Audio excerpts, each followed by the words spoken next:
Ottawa transit users could be riding free of charge on the Confederation Line all December long. The bad news is that shiny new light rail transit line would have to be back in service by then. It derailed in mid-September and has been out of service ever since. Here to fill us in on the whole story from the downtown in the nation's capital, there's Joanne Chianello, city journalist for CBC Ottawa. Joanne, it's been too long since we've had you on this program. It's good to see you again. How are you? Absolutely, yes. And I think we were talking about the LRT last time, too. So it's a story that keeps on giving over here. That does not surprise me. Now, let's just take us back a bit and do some background here. It was the week of the LRT's second anniversary that it actually, I gather, conked out. How well was it working before that happened? Well, you know, people might remember back when it actually launched in September of 2019. So this system is just over 2 years in public service. And it had a great first month when the buses were still running.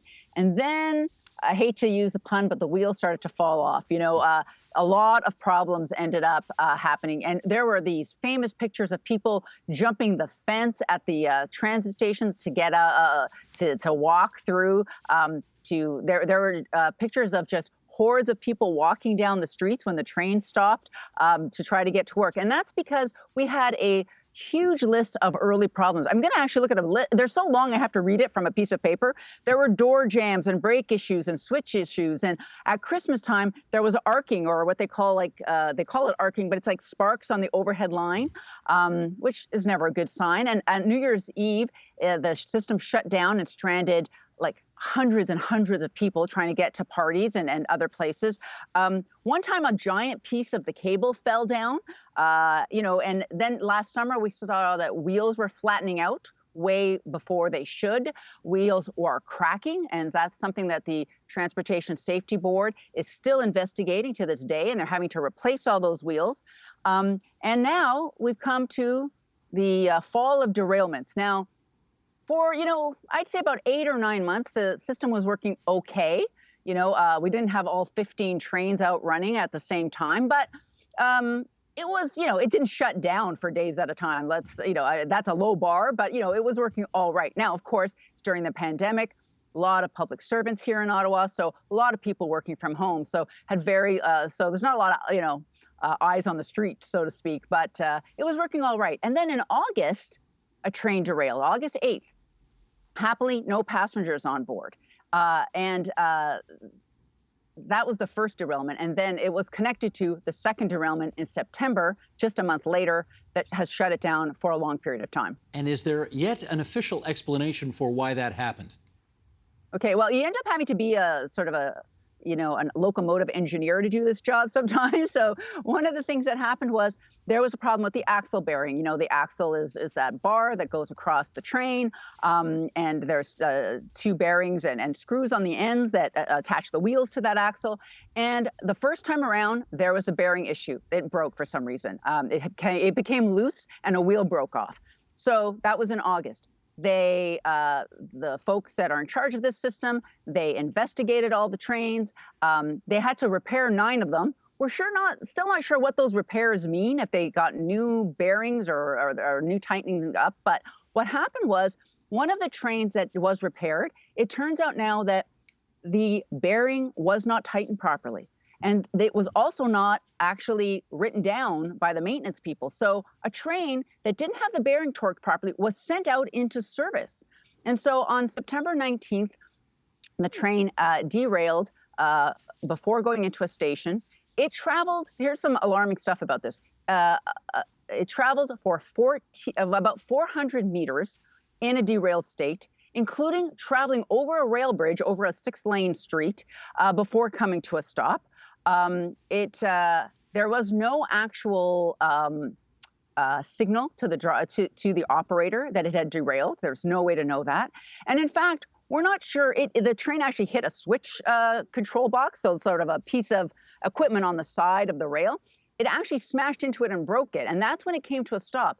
And right now, we're not sure that if it hadn't hit that, we're not sure that train would have ever come to a stop. So there are so many alarming questions now. And this is why this train system is on hold at least until next month. But I think that's pretty optimistic. Now, this feels like a lot of trouble for a system that is still relatively young. And I'm sure people want answers. How either easy or difficult is it to get answers as to why things have been so uneven so far? Yeah, it is difficult. And, I mean, things do happen on rail systems, and nothing that we've seen is something that has never happened anywhere. But the problem is we're seeing so many of them, so many problems happening in such a concentrated period of time for a system, as you say, that is so brand new. So it is really difficult to get answers because I think it's not one specific thing, right? And so I think there's a lot of people who are looking at the design of the actual system, the track. I'm hearing from people that there's some curves in the track that might make it, that might be putting extra wear and tear on the wheels, the way that it's designed. We are also hearing about the trains themselves, right? Alstom has made these trains. They're called the Citadis Spirit trains. They were supposedly designed for North America. They've never been used before anywhere but here, and they seem to have just an unending number of problems. And, the viewers in the GTA might want to take note because Metrolinx spent $500 million buying these trains also for the Finch LRT, the Hurontario LRT in Mississauga. And again, you might want to look at what is happening in Ottawa with these trains. So were these trains really the right ones for this system? There's a lot of questions about that. But it's hard to get answers because we are having to go through the city. We're getting everything sort of second, third hand. This is part of a private-public partnership with a consortium of private companies, which is SNC-Lavalin and Dragados and Ellis Don. These are all companies that are also building LRT systems in the Greater Toronto area as well. They are the ones in charge of it. We are not, as reporters, allowed to actually interview them.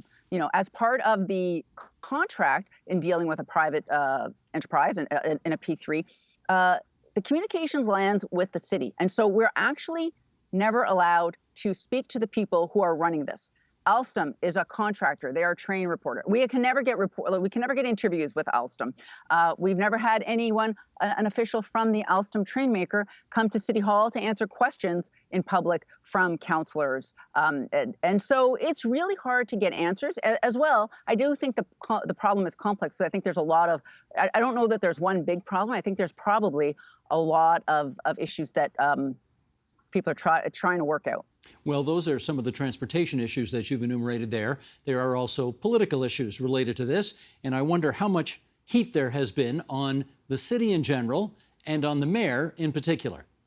Yeah, huge amounts here, and of course, because, as I said, we could have a whole show on private-public partnerships, but the idea is that the accountability really lies with the city.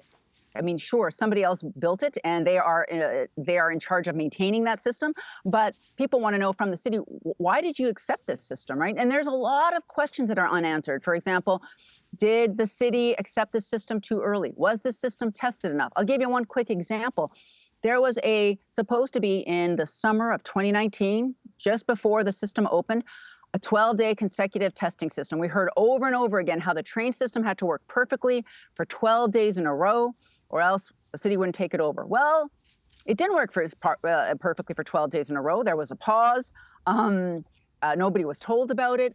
In fact, through some requests for information, CBC found out that the general manager for the transit system wrote a memo saying that the testing was paused for 48 hours, but that memo was never sent out. So there's a lot of questions now about was there any political pressure to get it out sooner? Why did the city accept a system that when only 13 trains were working instead of what we were always told was 15 trains instead?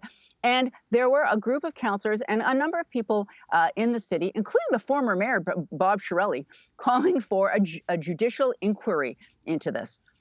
Now, there was a lot of a very raucous council meeting a couple of weeks ago where people like Councillor Diane Deans was calling for judicial inquiry. The mayor turned off her microphone, so that was a big brouhaha. But in the end, Mayor Jim Watson and his supporters went for an audit instead. So the city's auditor general is now going to look into everything from how this thing was procured, what oversight the city had, and frankly, whether they accepted it too soon.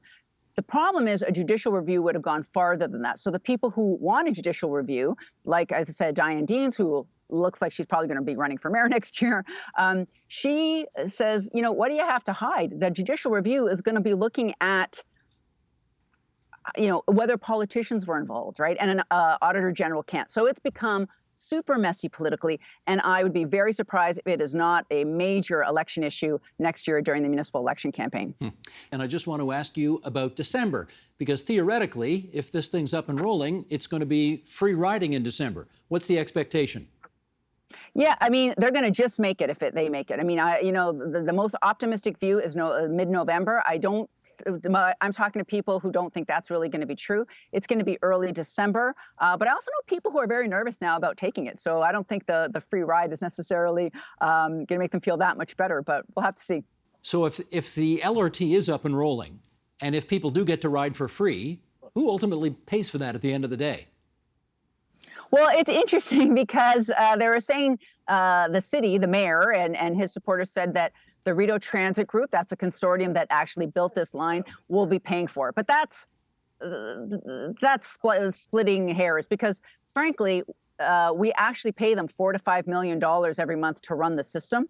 And because, of course, the system's down, we are not paying them. So we're going to take that money to pay for it. It's going to cost about $7.5 million. So we're taking the money that we're not paying them to get the system we're running and letting people ride it for free. I think people see this as something of a gimmick, but I'm sure some people will really appreciate it too. Indeed. Joanne Chianello, city reporter for CBC in Ottawa. It's always great of you to grace our airwaves, and thanks for showing up on the agenda tonight. Thank you for having me. The Agenda with Steve Paikin is made possible through generous philanthropic contributions from viewers like you. Thank you for supporting TVO's journalism.